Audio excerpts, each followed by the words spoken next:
Entonces, en la discusión, ¿qué es lo que se hace? En la discusión vamos desde los resultados más interesantes hasta llegar a dilucidar cuál fue nuestro aporte principal a el conocimiento global. ¿Está bien?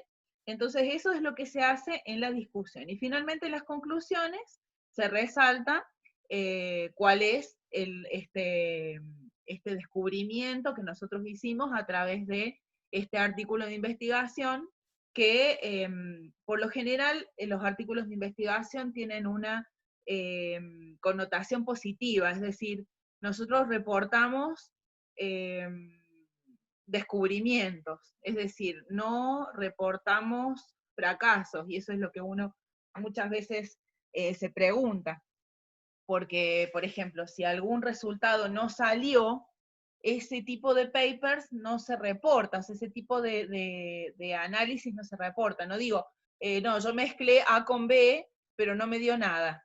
Ese tipo de cosas no se generan, digamos, trabajos de investigación de ese estilo, que muchas veces yo creo que sería interesante poder llegar a poder reportar ese tipo de cosas, porque no existen papers negativos, es decir, con descubrimiento, con no descubrimiento, ¿está bien? Entonces, muchas veces me parece que sería interesante poder hacerlo, o sea, digamos, podría ser interesante no hacer, no repetir ciertas cosas que por ahí a mí se me ocurren de decir, bueno, voy a hacer tal cosa, pero capaz que alguien ya lo probó antes y capaz que no le salió, entonces yo creo que sería interesante que se puedan reportar ese tipo de cosas, pero bueno, la ciencia hoy en día y el sistema científico mundial no acepta ese tipo de publicación.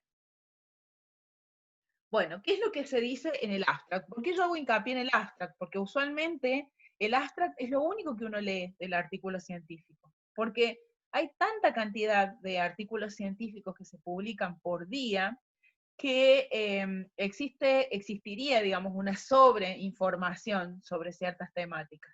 Entonces, muchas veces uno solamente lee el abstract de un artículo científico y ve si le interesa o no. ¿Está bien? Entonces, ¿cuáles son las funciones del abstract? Primero, informarle al lector de qué va el trabajo, de qué se trata el trabajo, para que el lector tome la decisión si vale la pena leer todo el paper. Si a mí me interesa, se aporta a la investigación que yo estoy haciendo, se aporta a mi cultura general, porque uno muchas veces comienza eh, buscando sobre una temática y termina leyendo sobre otra, ¿está bien?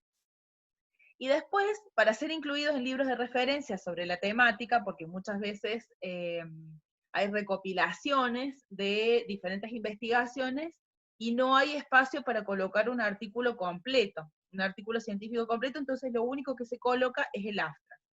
Y bueno, este justamente el abstract puede ser incluido en libros de referencia sobre la temática o en bases de datos online donde no aparece el artículo completo. Y también la otra función del abstract es para resumir el trabajo que se está presentando en una conferencia. Puede ser también utilizado no solamente para un artículo científico, sino también para una conferencia, y así obviamente el asistente toma la decisión de ver la conferencia o no.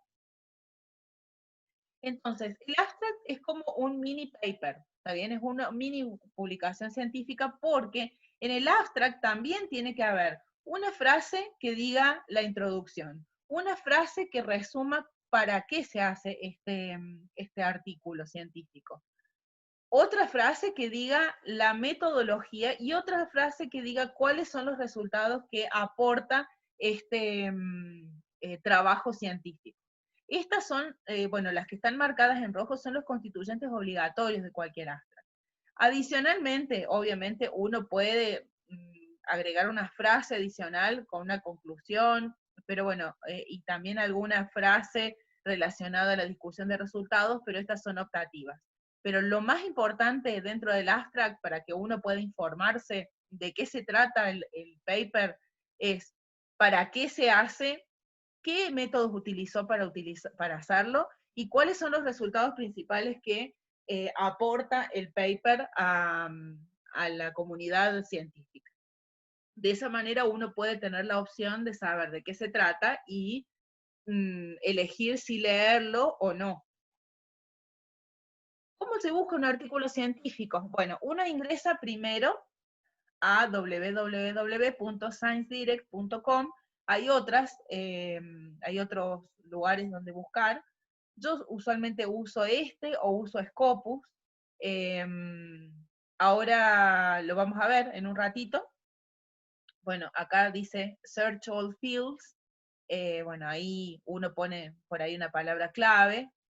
O si uno tiene el autor que uno busca, pone el nombre del autor, o si busca una revista muy particular, coloca el nombre de la revista acá. Usualmente uno tiene que saber cuál es el volumen y cuál es el tomo del volumen, y las páginas. O sea, si uno busca en particular algo, podría llenar esta parte. Pero si no, uno usualmente utiliza esta parte que dice Search All Fields, y bueno, y ahí puede ingresar y buscar. ¿Está bien?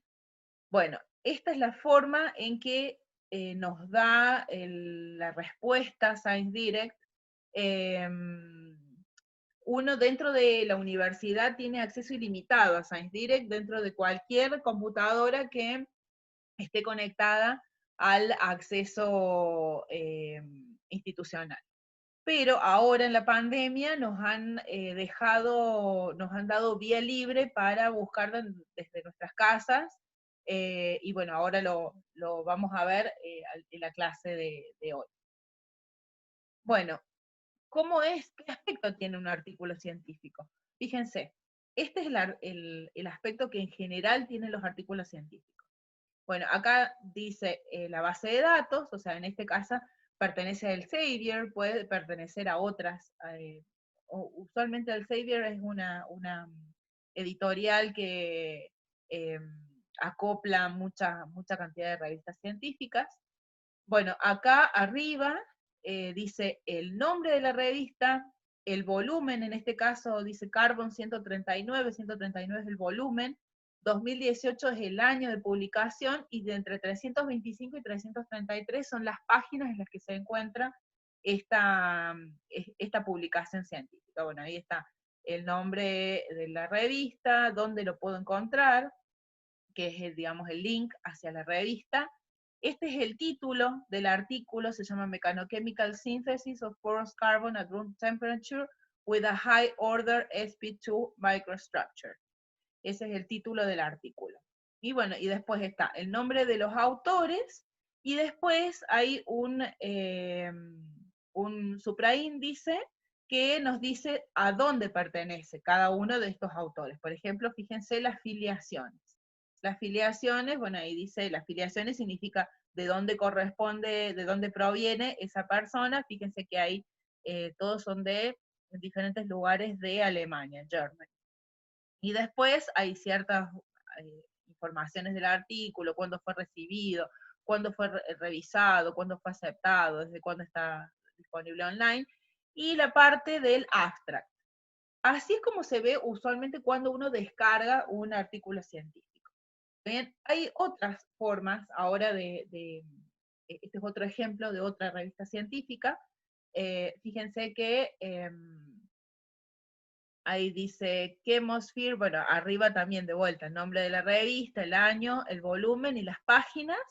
La base de datos también en este caso es Elsevier. Bueno, Chemosphere es la revista. Y bueno, este es un review, por lo tanto, bueno, este se llama, el título del artículo es Mechanisms of Metal Absorption by Biochars, Biochar Characteristics and Modifications. Esta es de China y de Estados Unidos. Acá están los nombres completos de los autores, esta es otra forma de comunicar los autores, y las filiaciones. Cada una de las revistas tiene la forma en la que uno tiene que enviarle la forma, digamos, de escribir el artículo. Pero por lo general es más o menos lo mismo. Acá hay como un highlights que dice cuáles son los aspectos a resaltar de este artículo. Después hay un abstract gráfico que nos dice más o menos en general de qué se trata el artículo, y después viene el abstract propiamente dicho, el abstract escrito. Y abajo hay una parte que dice cuáles son las palabras claves, ¿está bien? con todo esto, nosotros, por lo general, uno lee todo esto y dice, bueno, ¿vale la pena que lo baje al artículo? ¿Vale la pena que lo lea o no? ¿Me sirve a mi investigación? No. ¿Me sirve, digamos, al conocimiento general de alguna temática? Sí, no. Bueno, con todo esto uno puede tomar la decisión de hacerlo o no. Bueno, ahí hay un pequeño chistecito, dice, I already wrote the paper. Dice, ya escribí el paper. That's why it is so hard to get the right data. O sea, ya escribí el paper. Ahora, eso es porque es tan difícil conseguir los datos correctos. Es decir, que el hombre escribió el paper y todavía no tiene los datos. Y eso pasa muchas veces. O sea, eso lo pasa a la gente, digamos, que no es correcta, que escribe un paper con datos inventados. Eso es un chiste, en realidad. No debería ser así. La gente debería tener primero los datos y después escribir el paper y no escribir cosas que realmente no, son falsas. Pasa eso, pasa.